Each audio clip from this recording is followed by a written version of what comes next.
Well, the first thing that was an epiphanal moment for me was the day I met Kobe Bryant, and I got a chance to watch one of his private workouts. And I remember being blown away at the simplicity of the stuff he was doing. I was expecting him to be doing stuff with a lot of sizzle, a lot of flash, a lot of sexiness.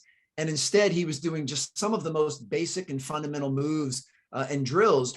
And later that day at camp, when I asked him why, he was the best player in the world and why he was doing such basic drills, he said something that changed my life forever. He said, the best never get bored with the basics. And that might be obvious to you two guys, and that might be obvious to your listeners. But for some reason in that moment, that shifted my perspective. In that moment, I realized that just because something is basic, it doesn't mean that it's easy. People often use those words interchangeably as if they're synonyms, but they're not. Basic and easy do not mean the same thing. What it takes to be a world-class elite beach volleyball player is basic in premise.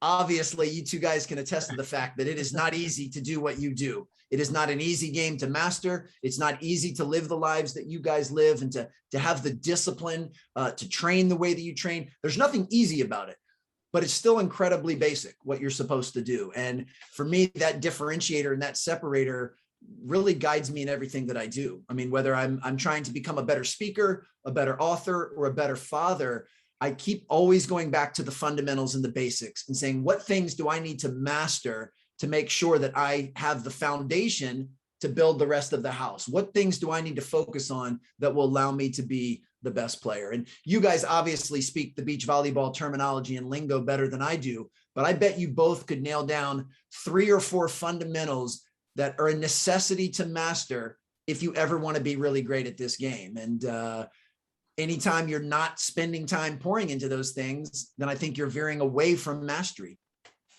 Love it. I always, when people ask me kind of what my favorite kind of practice is, I call them meat and potatoes practices, where it's just a lot of passing and a lot of setting. Because usually, neither of my brothers know anything about beach volleyball, so they'll just kind of ask, what's the one thing that usually separates an elite team from an okay team? And I said, whoever wins the passing battle and makes less errors is usually the team that's going to win, from your double B to your professional Olympic level that Tri plays on.